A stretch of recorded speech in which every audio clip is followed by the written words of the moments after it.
सभी धम्म बंधुओं को सादर जय हिंद, नमो बुद्धाय। आज बैकवर्ड कल्याण सत्संग में आप सभी का स्वागत है। साथियों, सत्संग का महत्व क्या होता है? आप सभी को मालूम हो कि डॉक्टर बी.आर. अम्बेडकर साहब ने कहा था प्रबुद्ध वर्ग। प्रबुद्ध वर्ग क्या होता है? प्रखर बुद्धि वाला, श्रेष्ठ बुद्धि वाला, सम्यक संबुद्ध को जानने वाला, मानवीय मूल्यों को समझने वाला। क्योंकि मानव सर्वश्रेष्ठ प्राणी है। अगर उसके अंदर दुर्बुद्धि हो गई, सद्बुद्धि नहीं है, तो वह प्रबुद्ध वर्ग नहीं है। प्रबुद्ध वर्ग वही होता है जिसे सम्यक संबुद्ध हो, मानव कल्याणकारी नीतियों पर चलता हो। जैसे तथागत भगवान बुद्ध ने आर्थिक कल्याण की नीति को उन्होंने बताया था, प्रतिसमुत्पाद। प्रतिसमुत्पाद का मतलब होता है कि जो भी संघ के माध्यम से किसी भी प्रोडक्ट, किसी भी उद्योग जगत का लाभ हो, वह लाभ सभी संघ के लोगों में समान रूप से उत्पाद का लाभ सभी को बराबर हिस्से में बांट देना चाहिए। हम इसी प्रतिसमुत्पाद के नियम पर काम करेंगे। हमारे सहयोगी कई ऐसे लोग हैं जो काम कर रहे हैं। साथियों, समय का महत्व पर चर्चा करेंगे। आज प्रवचन के माध्यम से, सत्संग, बैकवर्ड कल्याण सत्संग में प्रवचन के माध्यम से सत्संग, सत्संग, जहां पर सम्यक संबुद्ध की बात हो, सभी मानव को समान रूप से कल्याणकारी विचारधारा पर चलने का संबुद्ध की मार्ग की बात हो, जहां लेस मात्र भी त्रुटि न हो, किसी को ठगने का न मार्ग हो, किसी को धोखा न देने का हो, जहां पर सभी मानव के कल्याण, करुणा, दयाशील, सदाचार की भावना हो, वैसे विचार जहां पर वैज्ञानिक तर्क पर कार्य हो। साथियों, तर्क पर कार्य होने का मतलब कि जब हमारे शरीर में 10 इंद्रियों के और मन उभय इंद्रिय के हिसाब से जब तर्क पर सभी बिंदु खरे उतरे, तभी वह तर्क पर की गई वार्ता सत्य होती है। कोई एक बात से कि हमने आंख से देख लिया सत्य है, कान से सुन लिया सत्य है, नहीं। हाथ से स्पर्श करिए, उसको देखिए, सुनिए, समझिए और विचार करिए, और विचार के बाद ही वह मंथन करिए कि सही क्या है, गलत क्या है, आपके आज के वातावरण में सही है या नहीं है। तब यह 11 इंद्रियों के उभय इंद्रिय मन के अनुसार जो सिद्ध होता है, वही सम्यक संबुद्ध तर्क कहलाता है। यह भगवान बुद्ध का तर्क है। साथियों, सत्संग से व्यक्ति का सबसे बड़ा लाभ होता है कि आपसी वैमनस्यता खत्म होती है, ईर्ष्या, द्वेष, क्रोध खत्म होता है, लोभ, मोह, अति लोभ मोह का हानि होती है, नुकसान, मतलब उससे आदमी दूर होता है। शरीर में या समाज में या राजपाट में जो भी कमियां होती है, उसका मंथन और विचार करने का सत्संग एक क्लेश होता है। इसलिए बैकवर्ड समाज का कल्याण सत्संग रखने का उद्देश्य है कि जो भारत का संविधान कहता है कि जो लोग 340 के तहत कहता है कि जो समाज पिछड़ा है, 338 के तहत कहता है कि जो समाज पिछड़ा है, आर्टिकल 16(4) कहता है कि जो सामाजिक और आर्थिक रूप से पिछड़ा है, ऐसे लोगों को कल्याणकारी कार्य करने वाला व्यक्ति भारत का सर्वश्रेष्ठ राष्ट्रभक्त कहलाएगा। वह जो शोषित वंचित है, उनके हित की बात करेगा, वही भारत का सर्वश्रेष्ठ देशभक्त और नागरिक कहलाएगा। यह संविधान आपको संबुद्ध ज्ञान देता है। आर्टिकल 338, 340 कहता है कि बैकवर्ड समाज को अगर रिजर्वेशन में मिलता है, सत्संग के माध्यम से, सही मार्गदर्शन के माध्यम से राष्ट्र में, वह हमारा सर्वश्रेष्ठ मार्ग है, राष्ट्रभक्त की भावना से प्रेरित है। इसलिए बैकवर्ड कल्याण करना बहुत जरूरी है। क्योंकि जो व्यक्ति फॉरवर्ड है, जो व्यक्ति समझदार है, वह कहीं न कहीं अपनी को जुटा लेगा, उसके पास बुद्धि विवेक है। लेकिन जो सामाजिक रूप से, आर्थिक रूप से और शैक्षणिक रूप से पिछड़ा है, उनके कल्याण की बात करना सर्वश्रेष्ठ भारत का राष्ट्रभक्त कहलाने के योग्य है। क्योंकि बैकवर्ड का कल्याण होगा तो राष्ट्र का कल्याण होगा, और जब राष्ट्र का कल्याण होगा तभी देश का कल्याण होगा। इसलिए सत्संग के माध्यम से बैकवर्ड कल्याण का वक्त हो रहा है। इसलिए साथियों, समय का महत्व, मैं भी बात कर रहा था समय का महत्व। समय का महत्व देखिए समय हमेशा एक ही समय पर एक समय होता है। साथियों, लोग अक्सर कहते हैं कि साहब मैंने ये काम करने जा रहा था लेकिन मेरा ये काम पड़ गया इसलिए मैं नहीं आ पाया। देखिए समय का महत्व, जो सत्संग में वाणी बोल दी जाती है, जो ज्ञान का हर महत्व बोल दिया जाता है, वह समय दोबारा नहीं आएगा। आपका अपना काम तो आप अपने हिसाब से मैनेज कर सकते हैं, लेकिन जो संघ के हिसाब से कार्य होता है वह समय अनुसार प्रतिबंधित होता है। लेकिन आपका अपना सिंगल वर्क होता है, वह आप कहीं न कहीं मैनेज कर सकते हैं, लेकिन कुछ कार्य मैनेज नहीं कर सकते।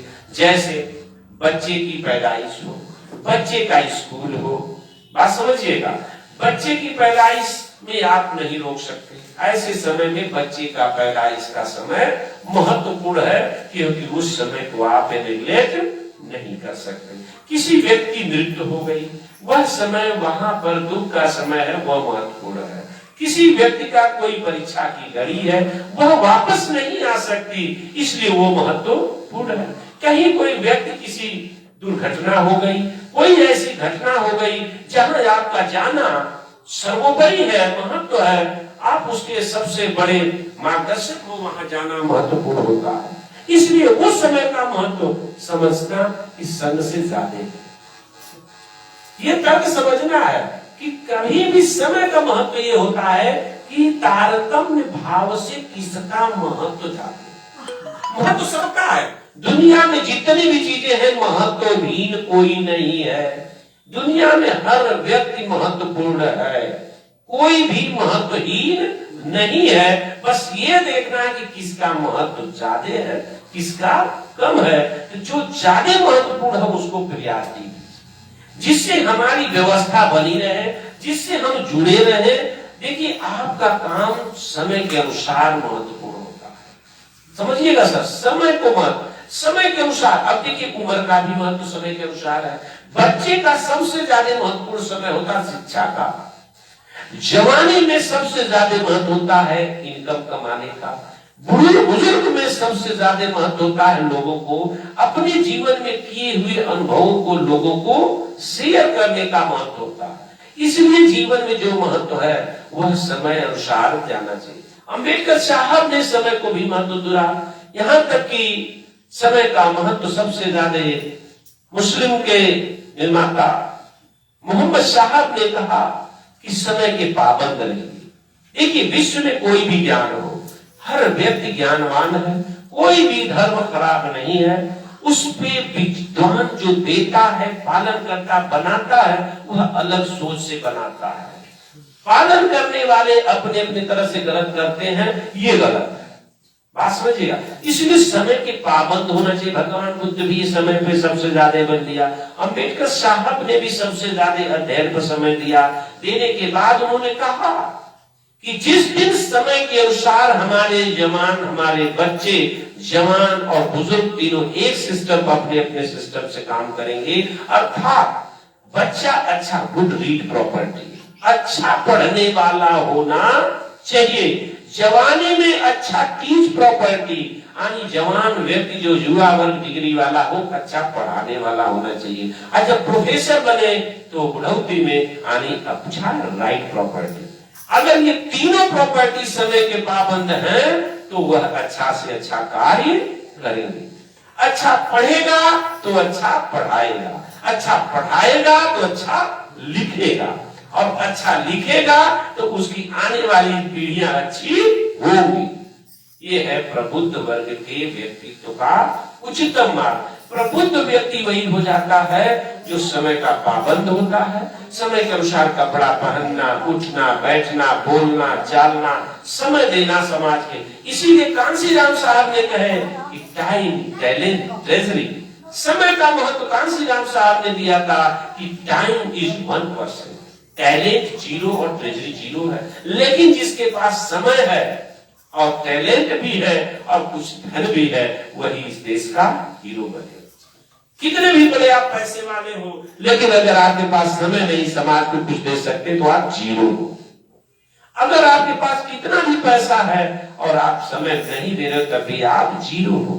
कितने भी विद्वान हो, अगर किसी को ज्ञान देने के समय नहीं है, अपनी अभिज्ञता को देने का, आप जीरो हो। इसलिए समय की बात अम्बेडकर साहब के साथ साथ कांसी राम साहब ने कहा, इसलिए समय के पाबंद होइए, अपना समय देकर के समाज को सही समय पर सही चीज बता दो। अगर सही समय पर सही ज्ञान दे दिया गया तो वह व्यक्ति हर दुविधा से, हर दुख मुसीबत से बच जाएगा। इसलिए समय के पहले ज्ञान दे दो। इसीलिए अम्बेडकर साहब ने read to educate the people, जैसे कोई ज्ञान मिले वैसे कम्युनिकेट कर दो, कम्युनिकेट कर दो, यानी दूसरे को बता दो। हो सकता है मेरे काम नहीं आया, उसके काम आ सकता है। अगर उसके काम आ गया तो सोचिए कितना बड़ा भला हो गया। अगर किसी को मालूम हो कि हम कहीं रास्ते में जा रहे हैं, कोई गाड़ी है, मुझे ड्राइविंग आती है, किसी और को ड्राइवर बना दो, बाय द वे मैं ड्राइवर नहीं हूं, किसी गाड़ी में कोई एक्सीडेंट हो गया, कोई चीज हो गया, तो वह चीज आपकी काम में आएगी। तो ये चीज को समझना होगा। आप समझ रहे हैं? इस तरह की चीजों को समय का महत्व देना चाहिए। हम लोग क्या करते हैं, अरे चलेंगे ना, समय पर नहीं पहुंचते, अब बेसमय होते हैं तो नुकसान सबका होता। इसलिए समय का महत्व देंगे तो समय पर कार्य अपने आप होगा, और जितने आप समय का दुरुपयोग करेंगे उतने ही आपका नुकसान होगा। लोग क्या कर रहे हैं, बचपन में पढ़ाई नहीं करते, जवानी में कैसे आपको शिक्षा का फल मिलेगा। तो समय के पाबंद होना सीखिए। बच्चे को आप नहीं पढ़ पाए, लेकिन बच्चे को दीजिए, बेटा अभी तुम्हारा समय है, अभी तुम्हारा समय पढ़ने का, जवानी में नहीं पढ़ पाएंगे। जवानी में तो कमाने की जरूरत होती है, क्योंकि आपके बाल और बच्चे होते, शादी विवाह और चक्का खर्चे होते हैं। बचपना ही जिंदगी आपकी होती 25 साल। इसलिए हमारी माँ कहती है, जिसने 25 साल तक अपने समय का सदुपयोग कर लिया वह जीवन में ऐश करेगा, और जिसने 25 साल समय का प्रयोग नहीं किया वह जिंदगी में कभी सफल नहीं होगा। इसलिए समय पर पाबंद रहिए, समय का महत्व दीजिए, समय के अनुसार चलिए, जिस चीज का समय हो उसी पर काम करिए। यह आज बैकवर्ड समाज को सबसे ज्यादा महत्वपूर्ण है समय, और समय के अनुसार कार्य करने की जरूरत है। सभी लोगों को इस समय के अनुसार कार्य करिए। अब जैसे लाइन में कहते हैं कि अगर समय है, मान लीजिए आप थक गए हो, आनंद लेना है तो कुछ समय के लिए आप म्यूजिक सुन लो। 24 घंटा म्यूजिक सुनोगे तो आपका समय बर्बाद जाएगा, आप पढ़ नहीं पाओगे। इसीलिए अपने काम से प्यार करिए। जिंदगी में सफल होना है तो अपने काम से प्यार करिए, अपने समय के अनुसार काम करिए। ये सबसे ज्यादा महत्वपूर्ण है। और जिन्होंने समय को नहीं पहचाना वह बुढ़ौती में रोएगा, वही नरक में जाता है। उसको कोई नहीं पूछता है। जो समय पर पैसे पढ़ाई किया, पैसे अर्जित किया, बुढ़ौती में उसके 4 पूछने वाले जरूर होंगे। जिसके पास पैसा होता है उसी की इज्जत होती है, कहते हैं। और जो आलसी हुआ, समय को नहीं समझा, इसी कहते अलसस्य कुतो विद्या, अविदस्य कुतो धनम, अधुनस्य कुतो मित्र, अमित्रस्य कुतो सुखम।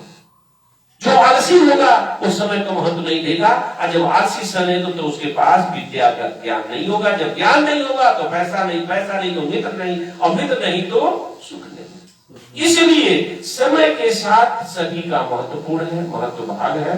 इन्हीं शब्दों के साथ आज के इस बैकवर्ड कल्याण सत्संग में आप सभी धर्म बंधुओं को समय के महत्व पर ध्यान दीजिए, और हो सके सोशल सामाजिक स्तर पर भी समय का महत्व दीजिए। क्योंकि समय पर दिवस आता है, समय पर दिन होता, समय पर रात होती है, समय पर सारी क्रिया होती है, समय पर ऋतुचर्या, दिनचर्या, रात्रिचर्या होती है। इसी तरह सभी समय के पाबंद रहिए। समय को जिन लोगों ने पहचान लिया, जिन समाज के लोगों ने समय को पहचाना, वो प्रबुद्ध हो गए, वो डॉक्टर बन गए, वो इंजीनियर बन गए, वो जज बन गए, वो देश के सर्वश्रेष्ठ वैज्ञानिक बन गए, राज बन गए, सब कुछ बन गए। और जिन्होंने समय को नहीं पहचाना वो दुर्बुद्ध रह गए, और उनके पास उनके मार्गदर्शक कितने भी ज्ञान देते रहे, लेकिन अगर हम पालन नहीं करेंगे तो हमें उससे कोई लाभ नहीं मिलेगा। संविधान में कितना भी अधिकार आपको दिया हो, लेकिन अगर संवैधानिक अधिकार को आप स्वयं अमल नहीं करते हो तो उस अधिकार का कोई मतलब नहीं है। क्योंकि कर्म ही आपका अधिकार है, और अधिकार ही कर्म है। यह जानने के लिए समय का पाबंद होना जरूरी है। और आज अधिवक्ता दिवस है, तो हम चाहेंगे कि आज हमारे इस सत्संग में आए हुए पूजा जायसवाल एडवोकेट आप लोगों के सामने आएंगी और आप अपने अधिवक्ता दिवस पर कुछ लोगों को बैकवर्ड कल्याण के हितों के बारे में बताएंगी कि क्या क्या हमारे बैकवर्ड समाज के साथ हुआ है, होने वाला है। इन शब्दों के साथ सभी को नमो बुद्धाय, जय भीम, जय भारतीय संविधान।